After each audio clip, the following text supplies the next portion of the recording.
30 दिन के अंदर अंदर जो डंपिंग जोन कारगी चौक के पास बनाया गया उसको हटाने का कार्य करूंगा।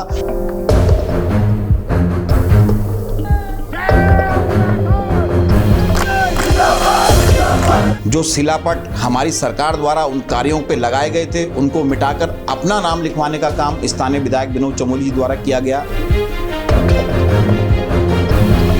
जो है पीने के जल की बहुत बड़ी समस्या लोगों के सामने तेजी से आ रही है। सड़कें लगातार सड़कों का विस्तारीकरण नहीं हो पा रहा है। नमस्कार, आप देख रहे हैं खबर गंगा और मैं हूं आपके साथ अनुरागनी। उत्तराखंड में 2027 के विधानसभा चुनाव अभी दूर जरूर है, लेकिन सूबे की राजनीति में पारा अभी से चढ़ने लगा है।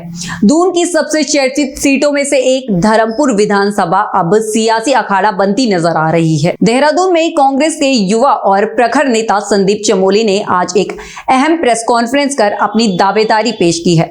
उन्होंने न केवल अपनी मंशा साफ की बल्कि वर्तमान व्यवस्था पर भी जमकर प्रहार किया। इस प्रेस वार्ता में आए हुए सभी पत्रकार साथियों का मैं स्वागत करता हूं, अभिनंदन करता हूं और आप सबका बहुत बहुत धन्यवाद करता हूं कि इस महत्वपूर्ण प्रेस वार्ता में आप सब मेरे निमंत्रण पे यहां आए हैं। आज धर्मपुर विधानसभा को लेकर हम सभी साथी यहां एकत्र हुए हैं। लंबे समय से धर्मपुर विधानसभा में एक कांग्रेस के निष्ठावान कार्यकर्ता के रूप में मेरे द्वारा कार्य किया जा रहा है।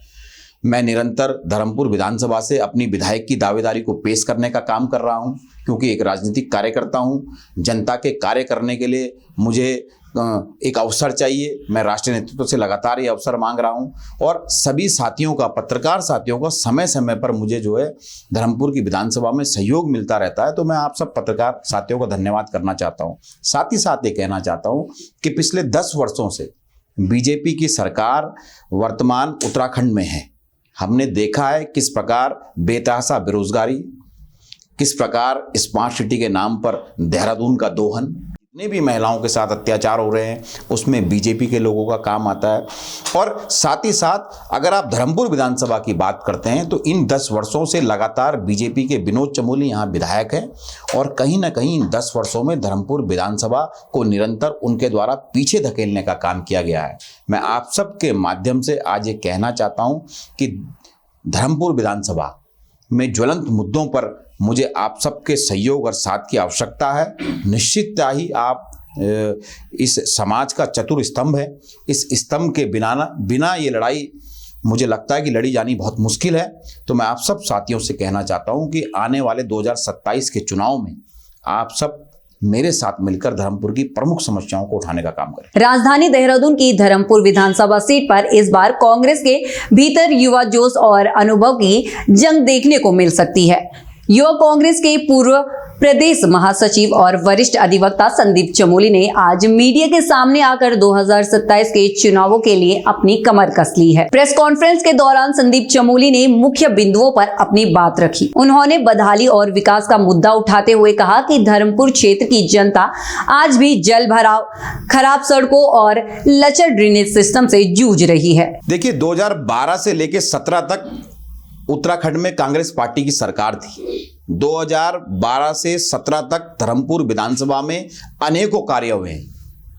आपको जानकर हैरानी होगी कि 12 से 17 के कार्यों का दोबारा से शुभारंभ कर जो शिलापट हमारी सरकार द्वारा उन कार्यों पे लगाए गए थे उनको मिटाकर अपना नाम लिखवाने का काम स्थानीय विधायक विनोद चमोली जी द्वारा किया गया, कार्यकर्ताओं के द्वारा किया गया, बीजेपी के कार्यकर्ताओं द्वारा किया गया। इसके अलावा स्थानीय विधायक विनोद चमोली की कोई भी उपलब्धि नहीं है। वो मात्र जो कांग्रेस के जो कार्य किए गए हैं उनकी डेंटिंग पेंटिंग करने का काम कर रहे हैं।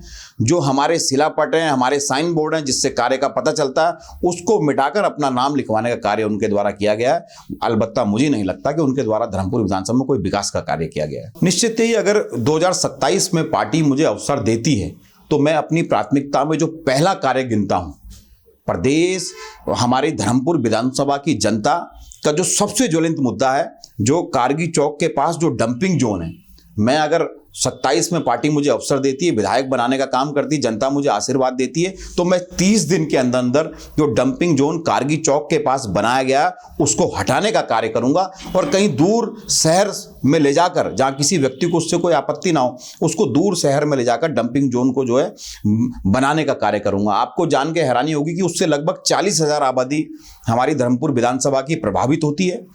वहाँ के लोग बदबू में जीने को मजबूर हैं, सरकार ने उनको मजबूर किया हुआ है। वहाँ के लोग निरंतर बीमार हो रहे हैं। आप उदय विहार की बात करिए, आप संस्कृति लोक कॉलोनी की बात करिए, आप कन्हैया विहार की बात करिए, कारगी चौक के आसपास, जबकि शहर का प्रतिष्ठित जो स्कूल है बलोनी जी का, वो बलोनी क्लासेस स्कूल भी उसके पास मौजूद है। तो आप समझ सकते हैं बच्चों के स्वास्थ्य पर क्या फर्क पड़ रहा होगा। मुझे अवसर मिलता है तो मैं 30 दिन के अंदर अंदर उस डंपिंग जोन को वहां से हटाने का काम करूंगा। मेरी पहली प्राथमिकता होगी। दूसरी प्राथमिकता, जो सबसे ज्यादा जो धर्मपुर क्षेत्र है वो लगातार उसका जो है बसावट बढ़ती जा रही है।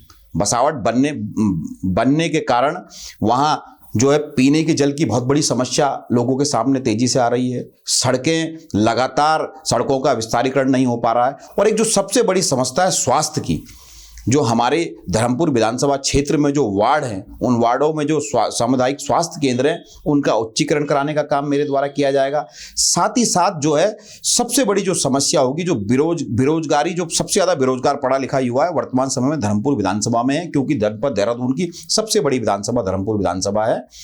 अगर आप जनसंख्या की बात करते हैं तो जो स्थानीय युवा हैं, जो लगातार पढ़ लिख कर भी बेरोजगार सरकार की नीतियों के कारण घूम रहे हैं, मेरे द्वारा इन युवाओं के लिए प्रत्येक वार्ड में एक कोचिंग सेंटर खोलने का काम किया जाएगा, जिस कोचिंग सेंटर में उन युवाओं को सरकारी परीक्षाओं की निःशुल्क तैयारी कराने का काम किया जाएगा। साथ ही युवाओं की भागीदारी पर उन्होंने जोर देकर कहा कि अब समय आ गया है जब कांग्रेस पार्टी को युवाओं पर भी भरोसा जताना चाहिए। उनके अनुसार धर्मपुर को एक ऐसे नेतृत्व की जरूरत है जो आधुनिक समस्याओं को समझ सके। इसके अलावा पिछले कई वर्षों से संगठन के लिए जमीन पर काम करने का हवाला देते हुए उन्होंने कहा कि वे जनता के सुख दुख के साथी हैं और अब सदन में उनकी आवाज बनना चाहते हैं। मेरे द्वारा सदैव राजनीति में एक उद्देश्य और एक लक्ष्य की राजनीति करने का काम किया गया है। पिछले 10 वर्षों से मैं एक राजनीतिक कार्यकर्ता के रूप में, कांग्रेस के निष्ठावान कार्यकर्ता के रूप में कांग्रेस पार्टी के लिए धर्मपुर विधानसभा में कार्य कर रहा हूं। निश्चितता ही मैं समझता हूं कि पार्टी इस बार जमीनी कार्यकर्ताओं को चुनाव लड़ने का अवसर देगी, क्योंकि अगर जमीनी कार्यकर्ता धर्मपुर विधानसभा में चुनाव लड़ेगा तो निश्चितता ही है हम लोग जो हैं 2027 में धर्मपुर विधानसभा को जीतने का काम करेंगे। साथ ही साथ पूरे प्रदेश में कांग्रेस पार्टी सरकार बनाने का काम करेगी, क्योंकि सदैव आपने देखा होगा कि धर्मपुर क्षेत्र के स्थानीय मुद्दों पर, धर्मपुर क्षेत्र के ज्वलंत मुद्दों पर आपने सदैव मुझे सड़कों पर देखा है। कई धर्मपुर विधानसभा की समस्याओं को लेके मेरे द्वारा जो आंदोलनों का नेतृत्व किया गया है, मुझे लगता है कि मेरा राष्ट्रीय नेतृत्व उसको देखते हुए इस बार धर्मपुर विधानसभा में मुझे जरूर चुनाव लड़ने का अवसर देगा और मैं भी नेतृत्व को जो है धर्मपुर विधानसभा की सीट जीत कर देने का काम करूंगा। आखिर में चमोली ने स्पष्ट किया कि वे पार्टी के अनुशासित सिपाही हैं, लेकिन जनता की मांग पर उन्होंने इस बार अपनी दावेदारी मजबूती से पेश की है। प्रत्येक कार्यकर्ता का अधिकार होता है कि वो कार्यकर्ता टिकट मांगने का काम अपनी पार्टी से करे, जो पार्टी के लिए कार्य कर रहा है। सभी को टिकट मांगने का अधिकार है। राष्ट्रीय नेतृत्व जिस पर भी विश्वास जगाएगा, सबके सब साथी एक ध्वज के नीचे, एक झंडे के नीचे आकर जो है धर्मपुर विधानसभा को, जो 10 वर्षों से हमारे हाथ में नहीं है, उसको जीतने का काम सभी साथी मिलजुल कर करेंगे। अब सवाल यही उठता है कि क्या कांग्रेस पार्टी धर्मपुर सीट पर किसी पुराने चेहरे पर दाव लगाएगी या फिर संदीप चमोली जैसे युवा चेहरे को मौका देकर कोई नया प्रयोग करेगी। धर्मपुर की जनता का मिजाज क्या है यह तो वक्त ही बताएगा, लेकिन संदीप चमोली के इस कदम ने कांग्रेस के भीतर अन्य दावेदारों की धड़कन जरूर बढ़ा दी है। निश्चित ही धर्मपुर में अगर बाहुल्य आबादी की आप बात करते हैं तो पर्वतीय समाज के लोग बाहुल्य क्षेत्र में और तादाद से जो है वहाँ बढ़ रहे हैं और सबसे अधिक जो जनसंख्या वोटरों की पर्वतीय समाज की है। दूसरे नंबर पर हमारे अल्पसंख्यक समाज के मुस्लिम साथी आते हैं। हमें राजनीति में ये सदैव मानना पड़ेगा कि जातीय समीकरण राजनीति में बहुत मायने रखता है। राष्ट्रीय नेतृत्व भी इस बात को लगातार देख रहा है। निश्चितता ही पार्टी टिकट देते समय इन सभी बातों का ध्यान रखेगी और इन बातों का ध्यान रखते हुए यहाँ प्रत्याशी का चयन किया जाएगा और चयन सही होगा, क्योंकि 27 का चुनाव जितना महत्वपूर्ण उत्तराखंड के लिए उतना ही महत्वपूर्ण कांग्रेस पार्टी के लिए है और हमारा नेतृत्व तो इसको भली भांति ऑब्जर्व कर रहा है, देख रहा है, पार्टी सर्वे करा रही है। पार्टी जो है भली भांति जातीय संबंध को देखते हुए मुझे लगता है टिकट देने का काम करेगी। उत्तराखंड की राजनीति और 2027 के चुनाव से जुड़े हर छोटे बड़े अपडेट के लिए बने रहे हमारे साथ और देखते रहिए खबर गंगा। नमस्कार।